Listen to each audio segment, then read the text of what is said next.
Hi, this is Rochelle with Live in Vibrancy, and today I am continuing the series that I'm doing on the power of embodiment. In this video, I'm going to address one of the greatest misconceptions that I see with people who want to manifest something but aren't getting the results that they want.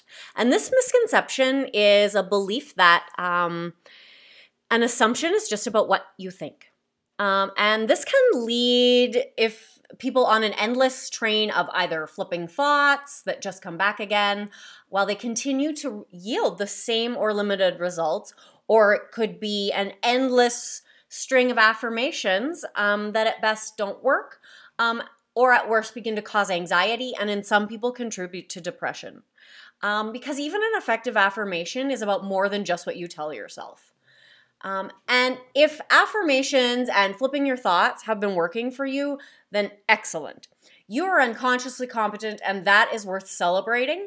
But this video is for the people who experience that invisible barrier to creating what it is that they want, and that category who believe that manifesting is literally just about managing your thinking.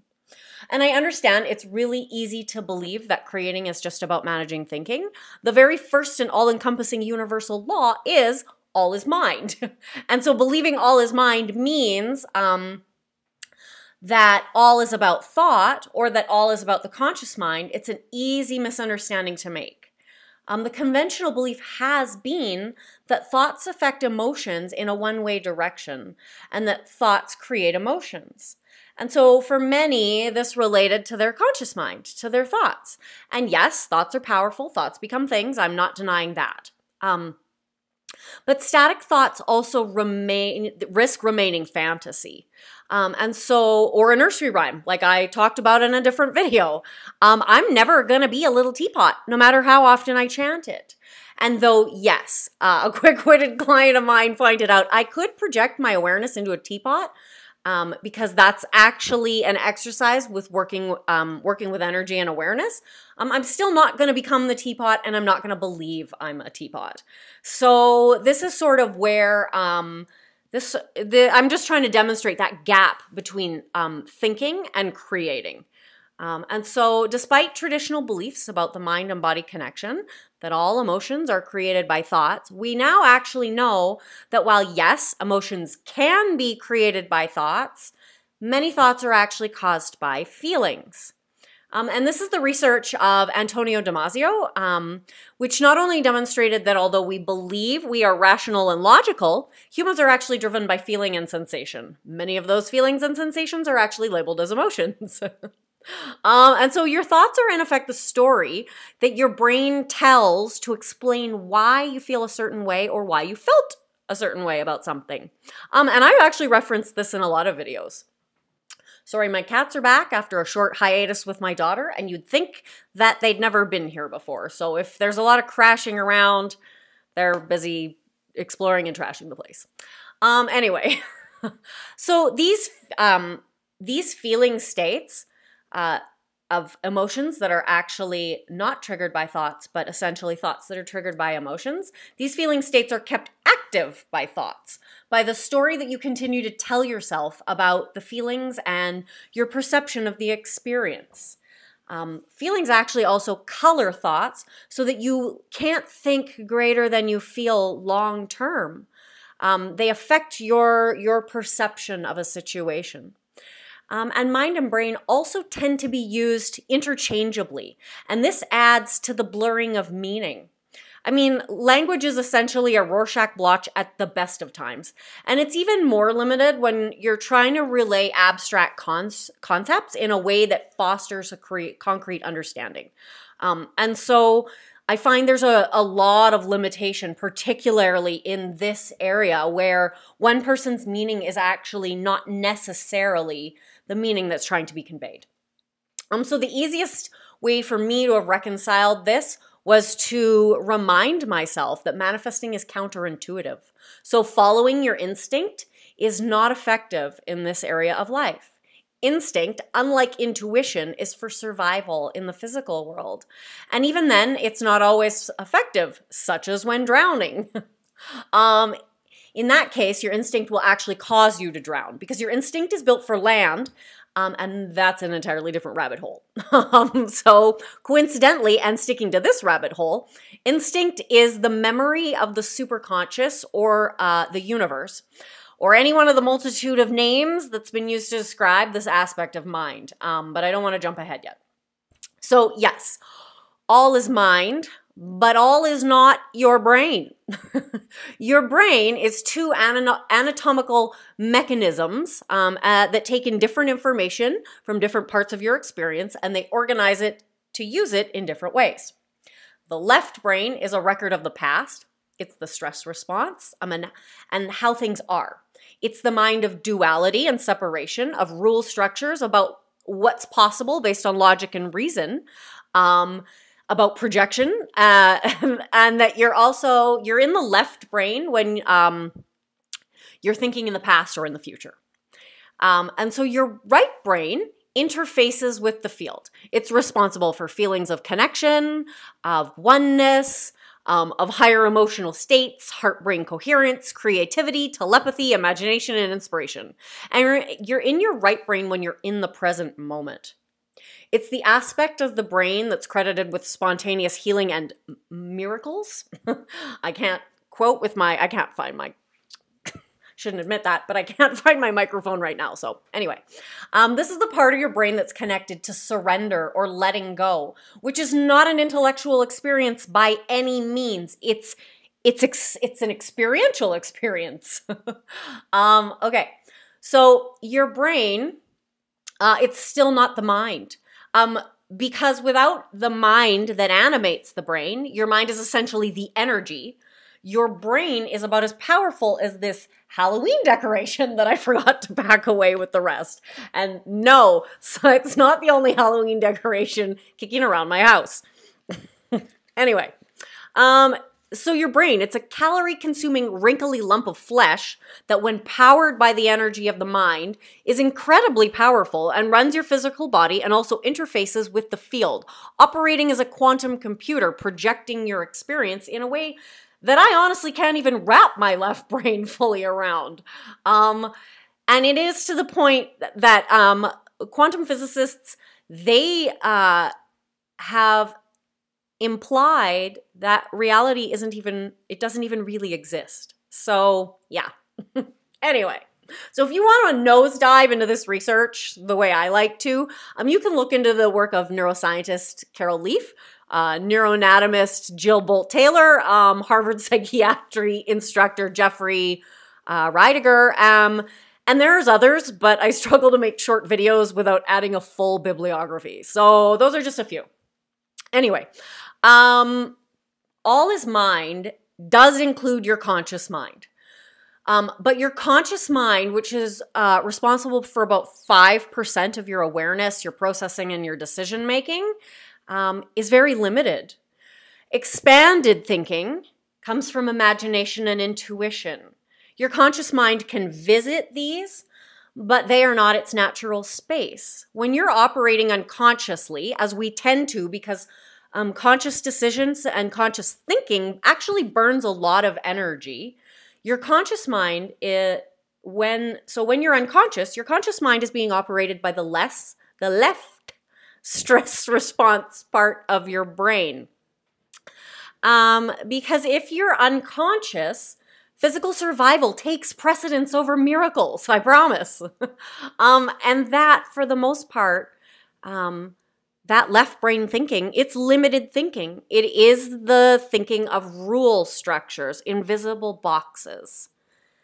And so as Einstein said, imagination is more important than knowledge. And both Einstein and Edison utilized trance and meditation to go beyond their left logical brain to access greater parts of their mind and knowledge that's outside the confines of the rule structures of their conscious left brain. And so both have revolutionized life as we know it. And so that should potentially give you a sense that there is so much more to your mind than just what your analytical mind wants to lure you into thinking. And so For as much science as I like to add into these videos, I also assure you, I get all bunched up and really struggle to create these when I'm spending too much time analyzing and overthinking. But the information, it just flows. When I relax, I let go, and I tune in.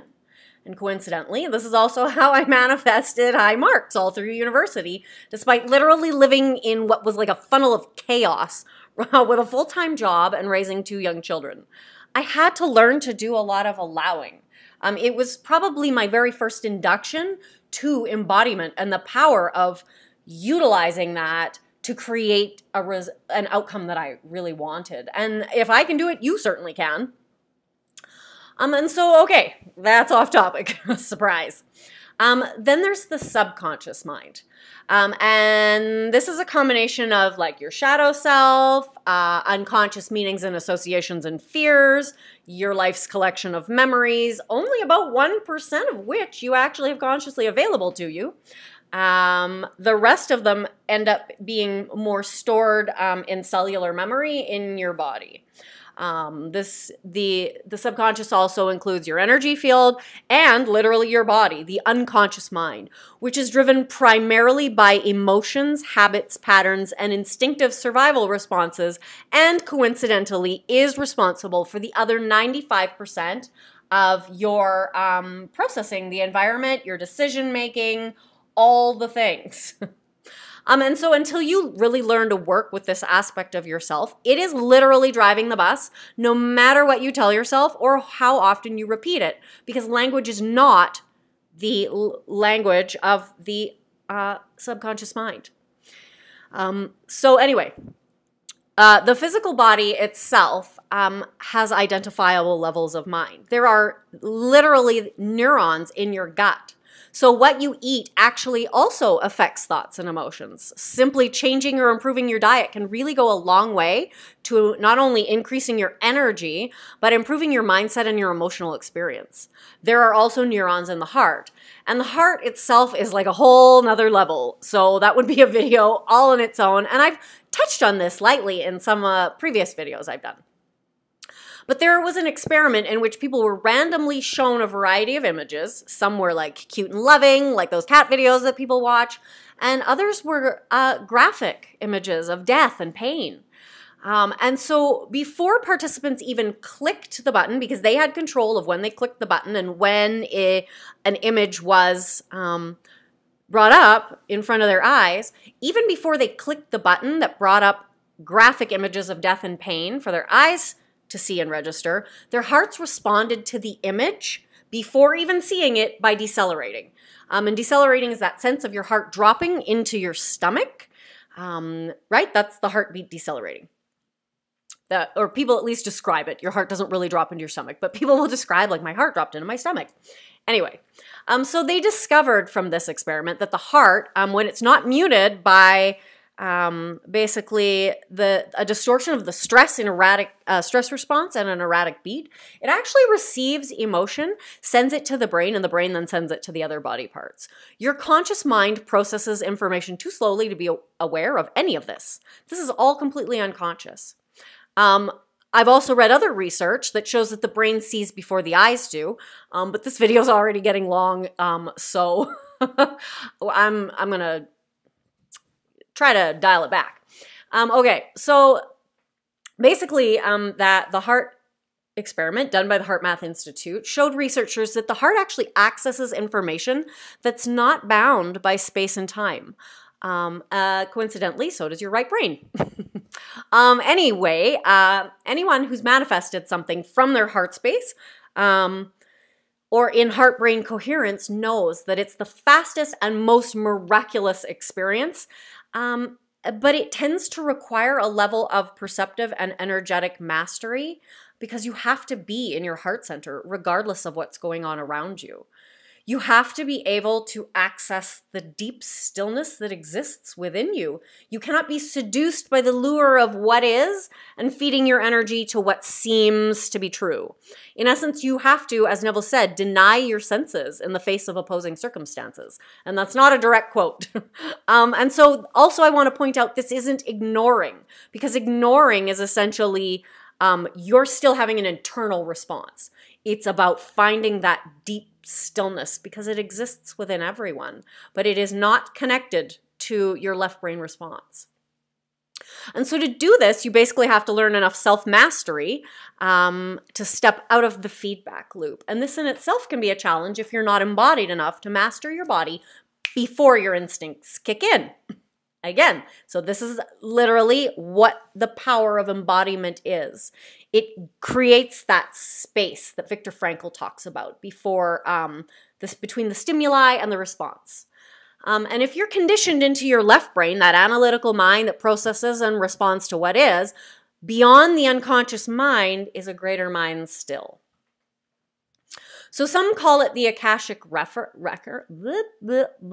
The Akashic records. Others may call it God. It's been called the vortex, the field of infinite potential, the superconscious, or just the consciousness, universal awareness, Brahma, or you could call it the Higgs field, which is literally basically responsible for all physical reality. It's a field of energy and information that organizes particles into shape and order. It gives matter its form. And so it's literally an energetic intelligence that turned you from a single cell into the complex being that you are now. It's fields of energy and information that instructed literally what started as one cell and that multiplied itself over and over to change as it did into which cells got to become brain cells, which cells became heart cells, which cells became teeth, nails, hair. But all of them originated from that same solitary cell, which originated from two separate cells merging to become one. And this is caused by these fields of information and energy. And so it's this information, information memory also that's passed from generation to generation, that has my little Manx cat chittering in hunt mode at the birds that she sees outside, even though we rescued her when she was so young.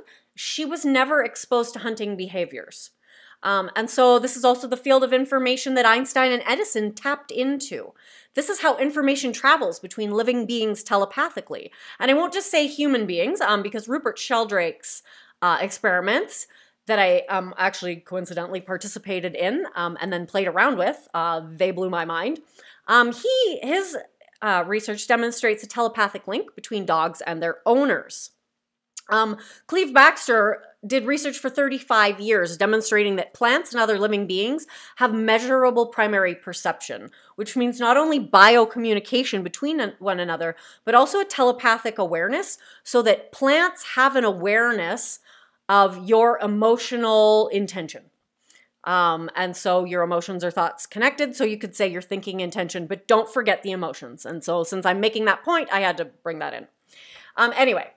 And so if you don't, there's a lot of anecdotal evidence as well about people who love their plants and literally make pure magic with plants. And if you don't know a person like that, you've definitely heard of people like that. And the work of Masaru Emoto demonstrated that water molecules are affected by changes in the field caused by thought and emotion. And so yes, thoughts are important. I'm not denying that. But universal mind is so much more than just your conscious mind, and it's definitely not your brain. It's not just static thoughts that create. It's a state that creates. A state is a combination of thoughts and emotion, perception and energy. And an assumption is not just about something that you think. It's a state. And that is what all is mind means. All is mind, and you create from your entire mind. Your entire being is a level of mind. And your internal condition, your energy and your perception, it dictates your external results because there is essentially no separation. You are literally swimming in a sea of particles. You are made up of particles. Anyway, I'm not going to get as meta as I really can go with this, I promise.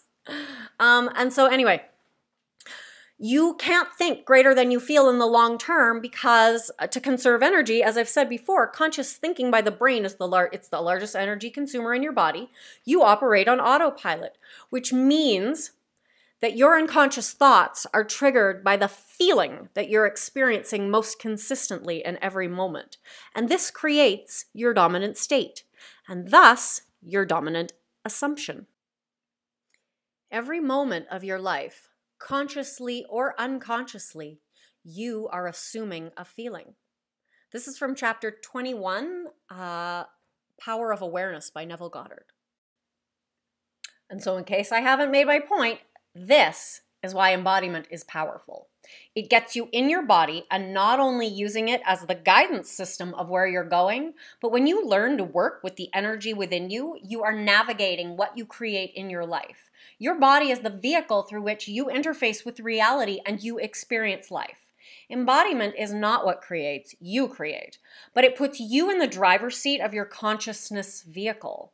Because otherwise, your conscious mind is like a backseat driver barking orders from the passenger seat, while your subconscious mind drives you however and wherever it wants to. So if this video was helpful, hit the bell to be notified because I'm going to be putting out another video in this series, The Power of Embodiment. And I'm going to talk about the human energy system and how to work with it to leverage the power of your thoughts so that you can create the life you want.